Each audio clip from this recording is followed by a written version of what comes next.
시간입니다. 요즘 복잡한 시국에 그렇죠? 여러 가지 청문회, 여러 가지 재판들이 많이 진행이 되고 있습니다. 재판에 있어서 여러 가지 중요한 요소들이 있지만 증인의 신문, 즉 증인이 어떻게 진술하는가가 재판에 있어서 상당히 중요한 역할을 하고 있습니다. 증인이 처음에 법정에 들어서면 어떻게 합니까? 손을 들고 선서하고 내가 만약에 진실을 말하고 거짓을 말하면 위증죄로 처벌을 받겠습니다라고 선서를 합니다. 그래서 이제 뭐 이런저런 청문회와 재판을 보면 여러 가지 군인도 나오고 막 재판이 벌어지고 있어요. 근데 뭐 서로 다른 이야기를 하면 한쪽은 맞고 한쪽은 틀리겠죠. 누군가는 이제 거짓을 말하는데 우리는 뭐 그 사실을 다 모르지만 그 사람이 말하는 표정과 말투를 보면 저 사람이 진짜를 말하는구나 또는 거짓을 말하는구나를 어느 정도는 짐작을 할 수 있는 것 같습니다. 거짓말하는 사람은 어때요? 우리가 뭐 평소에도 그렇지만 법정에서 거짓말하는 사람은 말이 계속 바뀌죠. 일관되게 말하지 않고 이렇게 말했다가 저렇게 말했다가 그리고 눈을 피하기도 하고 또 뭔가 불안한 표정을 짓기도 하고 습관이 나타나요. 불안하니까. 근데 진실을 말하는 사람은 어떻습니까? 떳떳하게 일관되게 처음부터 변함없이 이제 일관되게 말하는 것을 봅니다. 이것이 이제 참과 거짓을 구분하는 기준이라고 할 수가 있겠죠. 그래서 증인이라는 것은 참 중요한 내가 보고 들은 경험을 그대로 말하는 증인의 역할이 참 중요하다고 할 수가 있습니다. 그러니까 재판에서뿐만 아니라 우리가 예수를 믿을 때도 마찬가지입니다. 오늘 성경에서 세례 요한은 예수님은 누구인가에 대해서 명확하게 증언하고 있습니다. 예수님은 누구신가? 여러분 뭐 너무 잘 대답하시겠지만 예수님은 누구신가? 정말 그가 살아계신 하나님의 아들인가? 아니면 보통 사람들이 말하는 것처럼 위대한 4대 성인 중에 훌륭한 사람인가? 아니면 2000년 전 자기를 하나님의 아들이라고 주장했던 미치광이인가? 뭐 세 가지 중에 하나겠죠. 그래서 우리는 이 질문이 세상에서 가장 중요한 질문이고 이 질문에 대해서 우리는 분명한 답을 해야 하는 것이죠. 요한은 오늘 그 이야기를 하고 있습니다. 예수님이 누구신지 그분의 사명과 그분의 정체성을 아주 분명하게 증언하고 있습니다. 앞서 이제 사람들이 요한에게 와서 요한이 예수님이 오시기 전까지 예루살렘 유대의 최고 인기 스타였죠. 그래서 수많은 사람들이 요한에게 몰려드니까 당신은 누구요? 메시아요? 난 메시아가 아닙니다. 엘리야요? 난 엘리야도 아닙니다. 구약에서 예언된 그 선지자요? 아닙니다. 그럼 당신은 도대체 누구요? 그리고 왜 세례를 베풉니까? 라고 했을 때 나는 메시아의 오심을 준비하는 광야에서 외치는 자리에 소리에 불과하오 라고 그렇게 이야기를 하면서 내 뒤에 오시는 그분은 너무 위대해서 나는 그의 신발끈을 풀 자격도 없는 사람입니다 라고 요한이 그렇게 이야기를 했습니다. 오늘은 드디어 세례 요한과 예수님이 마주쳐요. 그리고 요한이 예수님을 보고 그분이 어떤 분인지 증언을 하고 있습니다. 오늘 말씀을 통해서 여러분도 뭐 아시겠지만 예수님이 어떤 분이신가 정확하게 조금 더 분명하게 그분의 사명과 정체성을 우리가 확실히 깨닫고 우리가 어떻게 그분을 증언하고 또 그분을 전하며 또 그분을 따라야 하는가 함께 한번 살펴보시면 좋겠습니다. 이 전에 일어났던 일이 방금 제가 설명드린 것처럼 유대인들의 질문에 대해서 답하고 이튿날 이렇게 되어 있습니다. 다음 날 있었던 사건을 세례 요한이 이렇게 말하고 있는데요. 1장 29절이죠. 같이 한번 우리 한 목소리로 한번 읽겠습니다. 이튿날 요한이 예수께서 자기에게 나오심을 보고 이르되 보라 세상 죄를 지고 가는 하나님의 어린 양이로다. 아멘. 유명한 구절이죠. 자기에게 나오심을 보고 이르되 이건 요한이 직접 체험하고 경험한 이야기를 하는 것입니다. 뭐라고 말합니까? 보십시오. 바로 저분이 예수님을 가리키는 거죠. 사람들에게 세상 죄를 지고 가는 하나님의 어린 양입니다 라고 이야기를 하고 있습니다. 유명한 구절이죠. 그동안 세례 요한은 예수님에 대해서 많이 들었어요. 예수님에 대해서 알았지만 그도 정확히 예수님이 어떤 분인지를 잘 몰랐습니다. 그런데 이제 예수님이 바로 내가 기다리던 그 메시아이고 하나님의 어린 양이요 라고 그렇게 선포를 하고 있습니다. 자, 세상 죄를 지고 가는 하나님의 어린 양, 찬양도 많이 있고 여러분 잘 아시는 표현인데 왜 세례 요한은 예수님을 한마디로 세상의 죄를 지고 가는 하나님의 어린 양이라고 표현을 했을까요? 이거 이제 구약 성경의 배경이 있어요. 그러니까 우리는 잘 안 와닿지만 유대인들은 딱 듣는 순간 이렇게 하고 와닿았습니다. 자, 세상 죄를 지고 간다고 됐죠. 세상 죄. 세상이라는 말 이제 요한복음에서 많이 나오잖아요. 하나님이 세상을 이처럼 사랑하사 세상. 요한은 이렇게 얘기하는 것이죠. 예수님은 저분은 유대인들만 이스라엘 백성들만 구원하기 위한 분이 아니라 헬라인 이방인 온 모든 세상 사람들의 죄를 짊어지기 위해 다시 말하면 죄를 용서하기 위해 오신 하나님의 아들이다. 그동안 구약시대는 어떻게 했습니까? 짐승을 잡아서 제사를 지내서 그렇게 용서를 받았지만 이제 이분이 온 세상의 모든 죄를 지고 그 죄를 용서하기 위해 희생제물로 오셨다라는 것을 세상 죄를 지고 가는 이라는 표현에서 알 수 있습니다.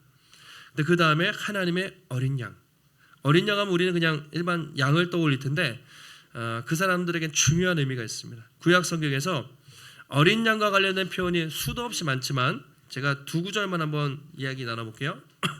자, 출애굽기에 보면 이제 하나님의 10가지 재앙이 나오죠. 마지막 10번째 재앙이 뭡니까? 장자의 죽음. 그날 하나님이 뭐라고 말씀하십니까? 이제 여호와의 사자가 지나갈 것인데 어린 양을 잡아서 그 피를 문설주와 임방에 바르면 하나님의 사자가 어떻게 되죠? 그 아이 또는 그 짐승을 죽이지 않고 넘어갈 넘어갈 월, 6월. 그래서 이제 6월절이 생긴 거잖아요. 이 피가 묻어 있으면 어린 양의 피가 묻어 있으면 하나님이 그 장자를 죽이지 않고 통과하게 되죠. 이스라엘 백성들은 양을 잡아서 다 바르고 그날 다 하나님의 사자가 패스했어요. 그런데 문설주에 어린 양의 피가 없는 애굽 바로의 사람들 다 그렇게 죽임을 당한 것이죠. 그래서 6월절 어린 양 하면은 이스라엘 백성들은 하나님의 구원의 상징이라는 것을 누구나 다 알고 있었습니다. 그래서 어린 양. 요한복음 뒤에 보면 예수님이 돌아가신 절기가 나오죠. 언제 돌아가셨습니까? 6월절 준비일에 예수님이 십자가에 못 박히시거든요. 그래서 그것은 분명히 예수님이 우리의 죄를 사하기 위해서 6월절에 희생 제물로 오셨다는 것을 그렇게 어린 양이라는 표현을 통해 보여주고 있습니다. 또 한 가지 유명한 구절이 있죠. 이사야 53장에 보면 잘 아시는 메시아에 대한 앞으로 오실 메시아에 대한 예언이 이사야 53장에 있죠. 우리는 다 양 같아서 그릇 행하여 각기 제 길로 갔거늘 여호와께서는 우리 모두의 죄악을 그에게 담당시키셨도다. 우리는 막 나쁜 양이었던 거예요. 말도 안 되는 양인데 하나님이 모든 죄를 그에게 담당시키셨어요. 근데 그 모습이 어떤 모습이었는가? 이사야 53장 7절에 그는 곤욕을 당하여 괴로울 때도 입을 열지 아니하였고 마치 도살장으로 끌려가는 어린 양, 털 깎는 자 앞에서 잠잠한 양같이 그의 입을 열지 아니하였다. 앞으로 우리를 구원할 메시아가 어떤 모습으로 올지를 이사야가 이제 예수님 오시기 약 700여 년 전에 예언한 내용이잖아요. 그는 괴로울 때 열지 않고 십자가에서 아무 말씀 안 하셨죠. 도살장으로 끌려가는 어린 양, 털 깎는 자 앞에서 잠잠한 양같이 입을 열지 않은 순한 어린 양으로 희생제물로 오실 것을 그렇게 이사야가 예언했고 실제로 예수님이 십자가 위에서 그렇게 돌아가신 것이죠. 그래서 오늘 요한이 세상 죄를 지고 가는 하나님의 어린 양이로다. 이것은 예수님의 정체성이 무엇인지 그분이 어떤 목적을 가지고 이 땅에 오셨는지를 이 한 구절에 너무나 명확하게 설명을 해주고 있습니다. 그러니까 그동안 구약시대까지는 매일매일 죄 지을 때마다 어떻게 해요? 짐승을 잡았어요. 피를 뿌리고 처절하게 제사를 지내야 했지만 이제 완전한 예수 그리스도가 어린 양이 돼서 희생제물이 되심으로 히브리서에 보면 영원한 제사, 완전한 제사를 드리셔서 이제 더 이상 제사가 필요 없는, 그렇죠? 예배가 회복되는 그런 분으로 오셨다라고 그렇게 표현하고 있습니다. 요한이 세상 죄를 지고 가는 하나님의 어린 양이다. 이 정도 얘기하면 막 사람들이 우르르 따르면서 해야 되는데 사람들이 예수님을 희한하게 메시아로 인정을 안 한 거예요. 예수님이 별로 인기가 없었습니다. 그를 구원자로 인정하지 않고 심지어 그 어린 양을 십자가에 못 박아 죽이기까지 했습니다. 질문. 그럼 사람들은 왜 예수님을 메시아로 인정하지 않았을까? 요즘 말로 하면 왜 예수님은 사람들에게 인기가 없었을까? 차라리 요한보다도 인기가 없었어요. 그것은 예수님은 당시 사람들이 기대했던 그 모습이 아니었기 때문에, 그 왕이 아니었기 때문에, 그 메시아. 자, 앞으로 메시아 그리스도는 왕이라고 생각하시면 되겠죠. 구약 시대부터 이스라엘 사람들이 그토록 기다려왔던 그 왕 메시아가 아니었기 때문이죠. 그 당시 사람들은 어떤 왕을 기다렸습니까? 로마의 강력한 압제에 있었으니까 로마로부터 해방할 1000년 전에 다윗과 같이 나라를 부강하게 하고 잘 먹고 잘 살게 해줄 그런 군사적인 정치적인 그런 왕 메시아를 기다렸던 거예요. 근데 메시아라고 왔는데 하는 행동을 보니 맨날 죄인들하고 어울리고 병 고치고 막 이러니까 도대체 자기들이 기대했던 그런 메시아가 아니었습니다. 그래서 예수님을 메시아로 인정하지 않았던 것이죠. 아마도 지금도 제가 설교를 할 때 예수를 믿으면 부자 되고 하는 일마다 잘 되고 좋은 학교 가고 무조건 세상에서 성공합니다. 만약에 그러면 아마 여러분들이 전도하기는 훨씬 쉬울 거예요. 예수 믿으면 그냥 복 받고 무조건 하는 거면 다 잘 돼요. 그러면 아마 여러분들이 밖에 나가서 전도하기는 좀 더 쉬우실 거예요. 근데 우리가 이걸 번영신학이라고 하죠. 번영신학. 예수 믿으면 무조건 성공하고 축복을 받는다. 물론 예수 믿으면 축복받고 하나님이 성공하게 하시고 잘되게 하는 것도 있지만 그게 전부는 아니죠. 지금도 어떤 교회 목사님들은 그냥 믿으면 그냥 집안이 잘 되고 땅값이 오르고 집값이 오르고 다 잘 된다라고만 설교하는 분도 계세요. 그리고 한국 교회가 이 번영신학에 힘입어서 부흥을 이룬 것도 사실입니다. 그런데 성경을 자세히 보면 그것만 있는 건 아니라는 것이죠. 복음에서 비켜간 부분이 많이 있습니다. 오늘 성경은 분명히 예수님이 이 세상에서 성공과 번영 위해서 오셨다고 말하지 않고 세상 죄를 감당하기 위해서, 세상 죄를 지기 위해서 오신 분이라고 분명히 말하고 있습니다. 그러니까 사람들에게 인기가 별로 없어요. 우리가 전도해도 잘 안 먹혀요. 왜냐하면 예수 믿으면 이 땅에서 잘 먹고 잘 살 거라고 만약에 우리가 전도한다면 조금 더 관심이 있겠죠. 그러나 그게 전부가 아니잖아요. 복음은 당신이 영적으로 얼마나 죄인인지, 하나님을 떠난 죄인인지, 얼마나 소망이 없는지, 그렇게 살면 영원한 죽음이 있다는 것을 전제를 해야 되기 때문에 사람들은 관심이 없습니다. 여기서 잘 먹고 잘 살다가 죽으면 어떻게 되겠지 정도지, 자기가 영적으로 얼마나 심각한 상황인지, 얼마나 절망 가운데 있는지, 자기가 죽으면 얼마나 큰 심판이 기다리고 있는지 별로 관심이 없기 때문이죠. 사람들은 감기 걸리면 여러분 병원 안 가시죠? 감기 정도는 그냥 이렇게 면역력으로 이겨내거나 가시는 분도 있지만 독감 걸리면 병원 가시죠. 그래서 예방 주사도 맞고 그리고 약도 처방 받고 심하면 링겔도 맞고 막 이렇게 수액도 맞고 그래요. 그 정도면 돼요.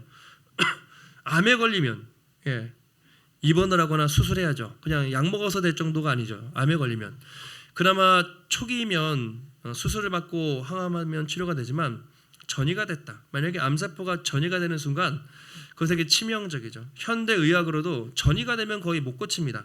그래서 사람들이 암을 그렇게 무서워합니다. 그런데 아이러니한 것은 우리가 육신의 질병에 대해서 그렇게 무서워하지만 영적으로 볼 때, 하나님의 앞에서 볼 때 얼마나 우리가 심각한 병에 걸렸는지가 사람들이 잘 몰라요. 관심이 없어요. 우리가 만약에 암이었어요. 안타깝게도 어떤 중병에 걸려서 죽는다 해도 우리 영혼은 죽지 않잖아요. 그런데 죄는 얼마나 심각하냐면 우리의 이 땅에서의 삶뿐만 아니라 영원한 지옥으로 가는, 그러니까 아주 영원한 훨씬 더 큰 병이라는 것이죠. 치사율 100%입니다. 그렇죠? 그리고 우리는 사실 죄로 온몸이 다 전이가 되어 있는 상태라는 거죠. 그런데 사람들은 잘 몰라요. 그렇게 심각한 병에 걸렸는지 아무 생각도 없이 그렇게 살기 때문에 예수님에 대해서, 세상 죄를 치유하기 위해 오신 예수님에 대해서 관심이 없는 것이죠. 그래서 오늘 요한이 예수님은 이 영원한 죄와 죽음의 문제를 치유하기 오신 하나님의 어린 영으로 오셨고, 결국 그가 십자가에서 죽으시고 부활하심으로 우리가 구원을 받았다고 우리는 믿고 있습니다. 인간의 이 치명적인 죄와 죽음을 해결할 유일한 치료제는 바로 예수 그리스도의 피밖에 없었기 때문에 그분이 어린 양으로 오셨고 그리고 십자가에서 죽임을 당한 것이죠. 베드로가 이제 예수님의 제자가 나중에 이렇게 베드로전서에서 이렇게 기록을 하고 있습니다. 베드로전서 1장 18절, 19절 중요한 구절이죠. 같이 한번 읽겠습니다. 너희가 알거니와 너희 조상이 물려준 헛된 행실에서 대속함을 받은 것은 은이나 금같이 없어질 것으로 된 것이 아니요 오직 흠없고 점없는 어린 양 같은 그리스도의 보배로운 피로 된 것이라. 아멘. 우리가 전에는 하나님도 모르고 그냥 엉망진창으로 죄 가운데 살았는데 우리가 구원받은 것은, 대속함을 받은 것은 금이나 은같이 없어질 것이 아니라 무엇이죠? 흠도 없고 점도 없는 완전한 어린 양 예수 그리스도의 보배로운 피로 우리가 구원받았다, 그렇게 말하고 있습니다. 여러분, 이것이 예수님이 이 땅에 오신 목적이고 우리는 그의 피로 말미암아 구원을 받고 값없이 죄 사함을 받고 하나님의 자녀가 되었습니다. 여러분 믿으십니까? 이것이 예수님이 오신 목적이고 우리에게 가장 복된 소식이죠. 다음으로 이제 두 번째 증언을 해요. 첫 번째는 저분은 세상 죄를 지고 가는 하나님의 아들이다. 두 번째는 저분은 하나님의 아들이다, 이렇게 증언을 합니다. 그러면서 자신이 어떻게 예수님이 하나님의 아들이심을 깨달았는지 자기 이야기를 하는데 32절 이렇게 말합니다. 요한이 또 증언하여 이르되 내가 보매 성령이 비둘기같이 하늘에서 내려와서 그 위에 머문 것을 내가 보았다, 이렇게 말합니다. 증언이라는 말 중요해요. 증인의 역할인데 내가 봤다는 거예요. 경험했다는 거예요. 뭘 경험했냐면 성령이 비둘기같이 예수님 위에 내리는 것을 보았다라는 것이죠. 내가 이전까지 예수님이 어떤 분인지 나도 긴가민가 했어요. 그런데 어떤 사건을 경험하고 나서 비로소 저분이 내가 그토록 기다리던 메시아라는 것을 깨달았다는 것입니다. 오늘 성경 31절, 33절에 보시면 이런 표현이 있죠. 나도 그를 알지 못하였으나, 나도 그를 몰랐지만, 33절에도 나도 그를 몰랐지만, 이게 뭘 알지 못했다는 것일까요? 예수님하고 세례 요한은요 모를 수가 없는 사람입니다. 친척이에요. 혈통적으로. 네. 누가복음에 보시면은 이제 예수님의 탄생 이야기, 세례 요한의 탄생 이야기가 나오죠. 먼저 세례 요한의 어머니는 엘리사벳, 그리고 예수님의 어머니는 마리아. 엘리사벳하고 마리아가 어떤 관계입니까? 친척이라고 나와 있죠. 사촌 또는 적어도 육촌 정도 되는 관계였어요. 그래서 예수님의 어머니 우리는 성모라고, 예수님의 어머니 마리아가 이제 성령으로 잉태하고 누구 친척 집에, 엘리사벳 집에 간 거예요. 그랬는데 가보니까 이미 그 속에는 누가 있습니까? 세례 요한을 잉태하고 있었고 6개월 됐다고 해요. 근데 마리아를 보는 순간 뱃속에서 막 기뻐서 세례 요한이 뛰놀았다는 표현이 누가복음에 나옵니다. 그러니까 예수님하고 세례 요한은 6개월 차이에요. 세례 요한이 6개월, 인간적으로 보면 형입니다. 네, 그런 관계죠. 그러니까 나이를 보아도 예수님하고 세례 요한은 6개월 차이, 형 동생 하는 사이. 그리고 어머니가 사촌, 육촌 정도 관계면 분명히 자주 만났겠죠. 명절에 만났거나 교류를 했어요. 어쩌면 예수님이 세례 요한한테 형이라고 말했을 수도 있는 그런 관계였어요. 그러니까 모르는 관계가 아니에요. 그런데 요한은 그 예수가, 자기의 어떻게 친척벌되는 예수가 하나님의 아들 메시아라는 건 꿈에도 생각을 못했겠죠. 그런데 그분이 바로 메시아라는 것을 깨달은 사건이 있었다는 거죠. 그게 뭐냐면 예수님이 세례받는 그 사건을 통해서 깨달았다는 것입니다. 그 33절에 보시면 성경에 나도 그를 알지 못했으나, 이 말은 인간 예수를 알지 못했다는 게 아니라 알았겠죠. 그런데 메시아라는 걸 몰랐다는 거예요. 나를 보내어 물로 세례를 베풀라 하신 그이, 하나님이겠죠. 하나님이 언젠가 성령이 누구 위에 머무는 걸 보면 그 사람이 바로 메시아야, 네가 그 사람의 앞길을 준비하는 거야 라는 사인을 주셨다는 거예요. 그리고 그 사건을 경험을 했습니다. 그 34절에 내가 보고 그가 하나님의 아들이심을 증언하였노라. 내가 보고, 내가 경험했다는 얘기, 내가 어떤 사건을 경험했는데 그 사건을 통해서 하나님의 아들이심을 경험했다. 그 사건이 무엇입니까? 바로 예수님이 요단강에서 세례 요한에게 세례를 받는 장면이죠. 요한복음엔 안 나타있지만 마태, 마가, 누가복음 여러분 잘 아시는 어느 날 요단강에서 세례 요한이 세례를 베풀고 있는데 예수님이 오셨어요. 그래서 뭔가 내가 이분에게는 세례를 베풀면 안 될 것 같은데 그래서 제가 어떻게 당신에게 세례를 베풀겠습니까? 라고 하죠. 그랬더니 세례를 베풀라고 그래요. 그것이 하나님의 뜻을 이루는 것이다. 그래서 요한이 예수님께 세례를 베풉니다. 참 예수님도 하나님인데 인간에게 세례를 받는 예수님의 겸손함도 사실은 정말 말로 표현할 수 없지만 어쨌든 요한이 세례를 베푸는 순간 어떻게 됩니까? 3장 16절 자막이 아마 있을 거예요. 예수님이 세례를 받으시고 물에서 올라오실 때 하늘이 열렸습니다. 하나님의 성령이 비둘기같이 팍 내리면서 소리가 났어요. 이는 내 사랑하는 아들이요 내 기뻐하는 자라. 이 음성을 요한이 본 거예요. 딱 보면서 이분은 그냥 보통 사람이 아니구나. 내가 그렇게 기다렸던 하나님의 아들이구나. 그것을 이 사건을 통해 깨달았다는 것이죠. 요한은 그날 무슨 일인지도 모르고 세례를 베풀었는데 그 순간 하늘이 열리면서 성령이 엄청나게 예수님 위에 부어지면서 하늘의 음성이 들린 것입니다. 이는 내 사랑하는 아들이요 내가 기뻐하는 자라. 이 음성을 요한이 듣고 이분이 내가 그토록 기다렸던 하나님의 아들 메시아였구나 라는 것을 깨달았다는 것이죠. 그때부터 요한은 예수님을 하나님의 아들로 인정하면서 그를 증거하고 그를 증언하는 삶을 살았습니다. 바로 이것이 요한에게 일생일대 전환점이 됐던 사건이에요. 예수님의 세례 사건이죠. 그 성경을 우리가 천천히 살펴보시면 요한도 처음부터 예수님을 한 번에 팍 믿은 게 아니에요. 고민했어요. 이분이 메시아가 맞나? 정말 내가 기다릴 그분이 맞나? 끊임없이 고민하고 회의하고 방황하는 시간이 있었습니다. 그러다가 예수님 이야기를 듣고 비로소 이 세례 사건을 통해서 하나님의 아들이심을 요한도 고백하게 된 것이죠. 근데 우리도 그렇잖아요. 우리가 예수 믿게 된 과정을 보시면 처음부터 교회 나와서 아니면 집에서 한번 누구한테 듣고 한 번에 예수님 믿으신 분 없으실 거예요. 처음에 듣고 그런 분이 있나 보다, 그런가 보다 뭐 이런 생각을 하죠. 그러다가 점점 듣고 알아가면서 정말 이분이 하나님의 아들? 내가 예수님을 믿고 죄사함을 받았나? 그리고 정말 이분께 내 인생을 맡길 만한가? 여러 가지 고민을 하다가 여러분이 그 고백을 하던 결정적인 사건이 있을 거예요. 그렇죠? 예수님을 내가 위해 살아야겠다. 그리고 예수님이 내 주인이라는 고백을 했던 그 사건이 아마 여러분 각자에게 다 있으실 것입니다. 저도 어릴 때부터 교회는 다녔지만 시골 교회니까 이렇게 부모님하고 예배를 잘 드렸지만 중고등부 지금 생각하면 중고등부 이렇게 뭐 주일학교가 잘 없었어요. 시골이니까. 그래서 제 기억에는 이제 어떤 할아버지 장로님이 끝나고 뭐 공과 공부를 가르쳐주는 되게 재미도 없고 맨날 어떻게 도망가야 될까 뭐 그런 생각을 했던 것 같아요. 그래도 고등학교 때까지는 이제 교회를 잘 나갔어요. 그런데 대학을 가니까 어떤 생각이 듭니까?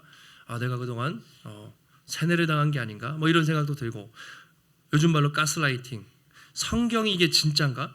하나님이 살아계신가?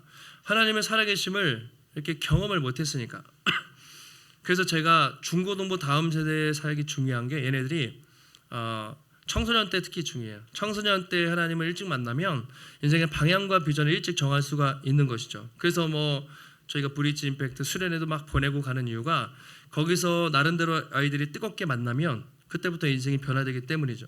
저는 그러니까 대학교 갈 때까지는 그런 만남이 없었던 거죠. 그래서 대학 가서 둘 중에 하나죠. 예수를 교회를 안 다니든가 아니면 하나님을 계시면 만나든가 둘 중에 하나인데 다행히도 좋은 교회를 만나고 또 대학의 선교단체에서 하나님을 만나고 체험하는 시간을 경험하면서 하나님이 정말 살아계시구나. 하나님께 내 인생을 맡겨드려야겠구나 라고 하면서 이제 제가 조금씩 하다가 이제 목사가 돼서 목회 사역을 하고 있습니다. 아마 여러분들도 모두 방황했던 시간도 있고 고민했던 시간도 있고 어느 순간부터 결단하고 이제부터 내가 예수를 정말 내 삶의 주인으로 고백하고 따라야겠다라는 그런 사건과 체험과 경험이 아마 있을 거예요. 오늘 요한이 그 이야기를 하는 것입니다.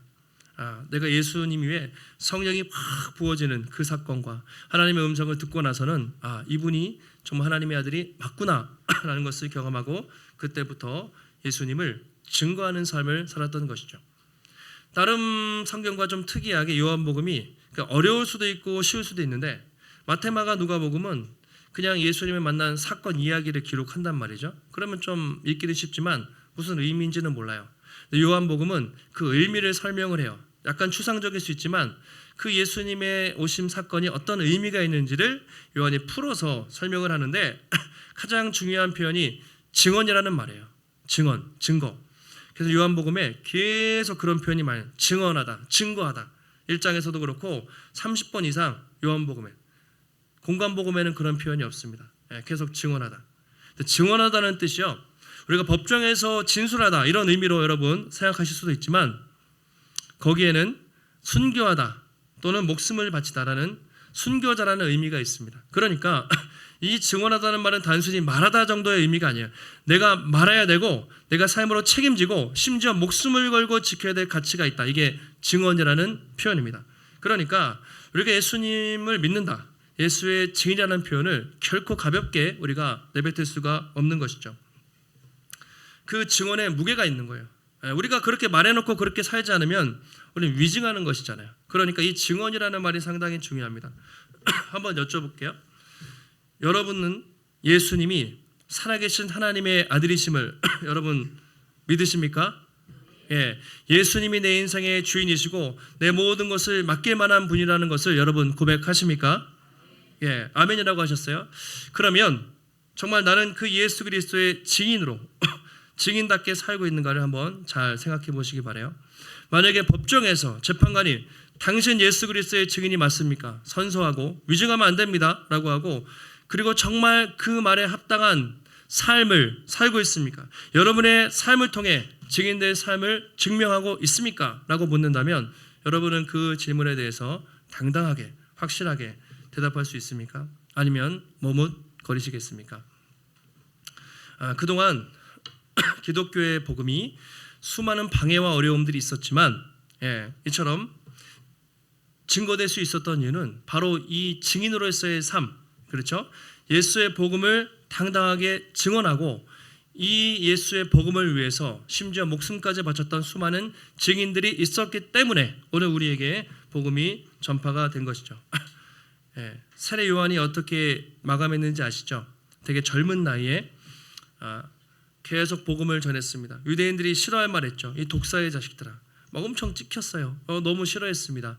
그러다가 헤롯한테 올곧은 말을 했다가 당신의 결혼이 이거 불륜입니다, 부정합니다 라고 지적했다가 감옥에 가고, 또 헤로디아의 딸의 소원을 들어준다는 명목으로 바로 목이 잘려서 쟁반에 그렇게 올라가는, 정말 어떻게 보면 인간적으로 비참한 죽음을 당했잖아요. 그런데 그의 증언은 참됐습니다. 자기가 그렇게 증언했고 증언한 대로 그렇게 살았던 것이죠. 예수님의 제자들도 마찬가지죠. 갈릴리 출신의 그 정말 시골뜨기 어부들이었지만 그들도 중간에 실수하고 넘어졌지만 마지막에 어떻게 했습니까? 사도 요한 빼고 11명 다, 10명 다 순교한 것으로 전해져 있죠. 자기가 고백했던 예수를 증언하기 위해 자신의 목숨을 바침으로 자신의 증언이 참된다는 것을 삶으로 증명을 했던 것이죠. 그 이후에 보는 사도행전의 역사, 초대교회의 역사, 기독교 2000년의 역사, 그리고 한국교회 초반의 수많은 우리의 선배들의 역사를 보면 다 그랬습니다. 예수의 증인으로 살고 그 증언을 지키기 위해서 자기 목숨까지도 바쳤던 수많은 사람들 때문에 이렇게 교회가 왔고 복음이 우리에게 전파가 된 것이죠. 요즘에 교회가 어렵다 얘기 많이 하죠. 어려운 이유는 많겠죠. 교회가 돈이 없어서, 건물이 없어서, 이단의 공격이 많아서, 세상의 핍박 때문에, 또 기독교 인구수가 적고 아이들을 안 낳아서 많은 이유를 댈 수 있지만 가장 결정적인 것은 내가 예수를 주로 고백하고 고백한 대로 살아내는 그런 증인들, 그런 진정한 성도들이 많지 않기 때문이죠. 하나님은 오늘도 우리를 예수의 증인으로, 복음의 증인으로 불러주셨고 이것은 책임감도 있겠지만 상당히 영광스러운 하나님의 부르심이라고 할 수가 있습니다. 사랑하는 성도 여러분, 예수님은 어떤 분이신가? 세상 죄를 지고 가는 하나님의 어린 양으로 오셨고 그가 친히 우리를 대신하여 십자가에 달려 죽으심으로 그리고 부활하심으로 우리가 구원을 받았습니다. 우리가 받은 구원은 금이나 은같이 없어질 것이 아니라 흠없고 점없는 어린 양 같은 예수 그리스도의 보배로운 피로 구원을 받은 것입니다. 날마다 이 은혜를 기억하시고 주님 우리를 부르실 때 택하신 족속, 왕 같은 제사장, 거룩한 소유, 그의 백성으로 부르셨다고 말하고 이 기이한 빛을 복음을 전하는 자로 부르셨다고 또 그렇게 말하고 있습니다. 오늘도 우리에게 이 한없는 은혜와 또 사랑을 베풀어 주신 어린 양 예수 그리스도를 기억하며 날마다 그분을 찬양하며 우리의 삶을 통해 예수를 높이고 우리의 말과 행동과 삶을 통해 예수를 증언하는 그리스도의 담대한 증인으로 살아가시기를 예수님의 이름으로 축원합니다. 기도하겠습니다. 하나님, 오늘도 우리에게 거룩한 주일 허락하시고 하나님의 귀한 말씀을 깨닫게 하시니 감사를 드립니다. 예수님 2000년 전에 보라 세상 죄를 지고 가는 하나님의 어린 양으로 오셨습니다. 많은 사람들이 예수를 핍박했고 또 그렇게 십자가에 못 박았지만 주님은 그 죽으심과 부활을 통해 정말 온 세상에 찌들어 있는 치명적인 죄와 사망 권세를 걷어내시고 우리에게 영원한 생명을 주셨습니다. 날마다 값없이 우리 죄를 사하시고 하나님의 자녀 삼아주신 그 은혜와 사랑을 기억하며 날마다 어린 양 예수를 찬양하며 살게 하여 주시고 우리 말과 행함과 또 삶을 통해 그리스도의 증인으로서 담대하게 살아갈 수 있도록 성령이여 날마다 용기와 믿음을 더하여 주시옵소서. 하나님, 오늘도 주 앞에 나올 때 우리 마음과 뜻과 정성을 다해 귀한 예물 드렸습니다. 드려진 손길마다 하나님 기억하시고 축복하여 주시되 우리 모든 것이 하나님의 것임을 인정하며 먼저 그의 나라와 의를 구하며 살아갈 때 우리의 삶에 필요한 모든 것들을 채우시고 공급하여 주시는 하나님의 놀라운 손길을 경험할 수 있도록 하나님 붙잡아 주시옵소서. 한 주간 추운 날씨에 강건케 하시고 예수 그리스도의 증인으로 담대하게 살 수 있도록 주님 붙잡아 주시기를 간구하며 존귀하신 예수님의 이름으로 기도하옵나이다. 아멘.